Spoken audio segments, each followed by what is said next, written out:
Hi, my name is Tiara Powell, and I am doing my majors presentation over Google Tools for Education. And this is an image of the original Google and what the search engines used to look like. I'm going to do a little bit of history over Google. So it began as a research project by Larry Page and Sergey Brin. They are both PhD students at Stanford University in Stanford, California. The original name was Backrub, since the system was created to check backlinks to estimate the importance of a site. Then they changed it to Google, and at first they spelled it Googol, and then they eventually changed it to what we know it as today. That name was picked and it was significant because it means that the search engine was intended to provide large quantity of information, which it does today. So I'm going to do a little introduction into Google Classroom with this YouTube video.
I just wanted to show you guys that video to kind of give an introduction into Google Classroom. And just to give you guys a synopsis of what my presentation will be about, I am a learner through seeing it and doing it, so I thought maybe some of my fellow classmates were the same way. And so we will be going to the website and looking at it later on in the presentation. So these are just some testimonies that I read from the website about schools who have implemented this into their school districts and some of the great benefits that have come about. So there's a school in India, a local private school in India, that completely uses Google Apps in every aspect of their classrooms and school system. So they found that through using all these apps, it led to a higher parental involvement, which is connected to larger success for the students. And just the founder of that school, she stated, going Google allows schools to concentrate more on the academic aspects of learning. Motivation on the part of the management, administrators, teachers, parents, and their children to use online resources is something that was non-existent before we switched to Google Apps. Now all of us are online, collaborating easily and effectively. Google Apps is a time saver, efficiency booster, and a confusion crusher. So that's just one testimony. The next one that I have is how it just has transformed their learning, some of the students' learning.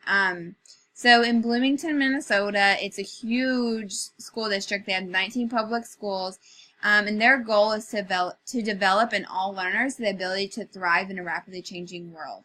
So, you know, today kids are always online, communicating online, searching the web, and so why not, you know, put that into our schools. And the technology project coordinator just stated, we decided to go with Google because it was already in our productivity tool and it was so simple.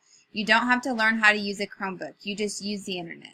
The simplicity means we're gaining back teachers' time so they can focus their energy on the students, which is the most important thing. We want to equip the students with the skills they need for their future careers, which is going towards internet and communicating online. Next, I want to show you another video just because I think the videos really help understand it in a better light about Google Classroom. I started to watch the teachers around me passing me. It got more intimidating once the computers came. I felt as though if I couldn't get this, it would be time for me to retire. My mother didn't receive much of an education. Because of that, she wants me to achieve great things. So each objects have their own values, different values. At my house, I have 6 sisters and 3 brothers. Having lots of siblings is quite fun, but it's not peaceful. When I'm doing my homework, I go into Google Classroom. If I see my teacher's icon pop up, if I don't understand something, I could ask him and he'd be able to answer rather than having to wait till my next Spanish lesson. I take the bus home. On my phone, from anywhere, I'm able to access Google Classroom.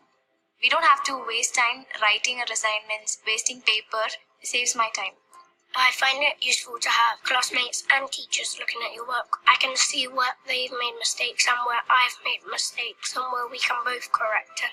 Ahora está muy bien. Sí, excelente. I feel like I have made this breakthrough.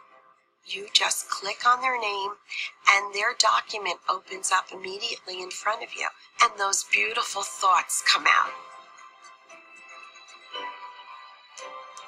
So to just recap that video, Google Classroom is a free service for teachers and students to use and to connect and to have assignments on. They can have immediate conversations and collaborate on assignments. So if a teacher says, okay, from 6 to 7 at night, I'm going to be available for students to ask me questions about homework, then they can do that. And that just creates that cohesiveness and gets students more excited to want to do their homework and be able to ask those questions. I thought I'd take us to the website just to show you what it looks like, so if you wanted to explore it more, you could. We won't spend a lot of time on here. I just wanted to kind of show you guys so that you could go and look and see if this would apply to anything that you would want to do with your classes. So, you know, this is just the home page, and you can go to all the different things. Here are some of the impacts, like stories that I was talking about earlier about how they implemented it, and I mean some of them that I read even gave me ideas on what I'd want to do with my classroom. So here are some of the resources. There's programs, case studies, news and events, some of the products, some of the productivity tools. Now since my school does not actually have Google Classroom, I can't log into these. It's called the G Suite for Education Core Services. But this is what, this is what you can do. And we'll talk more about sheets, forms, and docs and stuff later. But this is, the classroom. So you can introducing classroom. And it just has some really cool things that you could do with your classroom. And it's all right here. So if you would want to research it, you can. Alright, so now let's move on to Google Docs, which some of you guys may have used before. So it's a web-based word processor. It's just some information about how it came about. It originated from 2 separate products, Writely and Google Spreadsheets. Writely was created by Upstartle, and it was created to basically edit browsers, is what it was created for. It launched in 2005, and Google bought it in 2006. And then so much more has come from then. Google Drive was introduced in 2012. Google acquired Docverse, which was an online document collaboration company, and it allowed multiple users online collaborating on Microsoft Office, Word, Excel, and PowerPoint, and that's kind of what Google Docs are now. It's a collaboration that you can go online and look at things, and you can work on projects together with other classmates and do things like that. So we're going to explore Google Docs just a little bit. Some of you may know, but some of you may not know. This is kind of what it looks like, and I do have a Gmail account, so these are my docs. So I'm in just the document part. You can go up here and you can click, and you can go to Sheets or Slides, whichever you want. Docs are kind of like Microsoft Word, and Sheets are like Excel. So we can go into Sheets.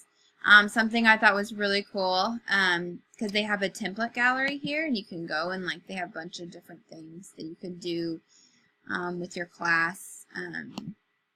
One was a to-do list, and I saw how this would be a really cool idea to create a to-do list for your entire class and share it, like over here in this corner, with your classmate or with your students and even their parents, because you can share with up to 50 people.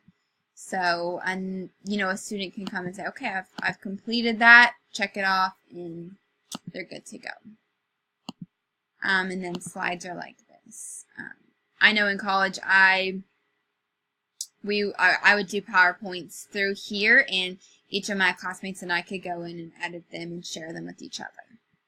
So that is kind of the Google Docs online. So if you want to, you know, go and explore that a little bit more, it's very interesting. They have a lot of cool things. Alright, so just to kind of briefly go over them again, it's 100% free. So you can go on there and you can share, like I said, up to 50 people, and you can do as many documents and share as many as you want. There's a wide variety of templates to help start projects, like I showed you in there. And you can access it from any computer anywhere. Anywhere that you can sign on to your Gmail account, you can open it up, which is great for students because, you know, if you want the students to work on their assignments after a test or after they're done reading, they can go to a computer and do it, and then when they go home, they can still work on it. It's not like it's saved on OneDrive. And everything saves automatically, so no student can make the excuse that they, you know, didn't get it done in time or that it didn't save. And it can be downloaded onto a cell phone. So like you saw in that video, that girl was working from her cell phone on the bus. What a cool thing we can do with our students. Now I want to just, you know, how to implement it into the classroom. And I got this, some of these ideas from a PowerPoint that I referenced at the bottom. He had some really cool ideas of how to use Google tools to get your students involved.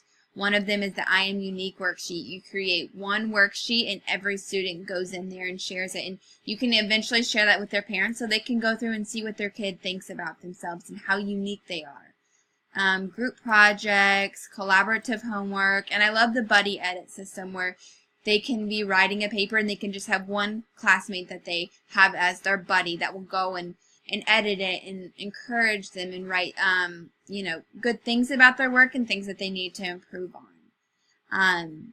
And being able to communicate with the students and the parents about questions they have when you're not at school. That's huge. And I know we want our, you know, home time to be separate, but even if we just would give them 30 minutes just to ask questions, it'd feel like the students would feel that we care. And so that's my PowerPoint, my reflection. I really enjoyed this assignment. I wanted to choose something that I could use in my classroom, and I think this is very applicable to all grades. So, yeah, I hope you enjoyed, and here are my references. Thank you.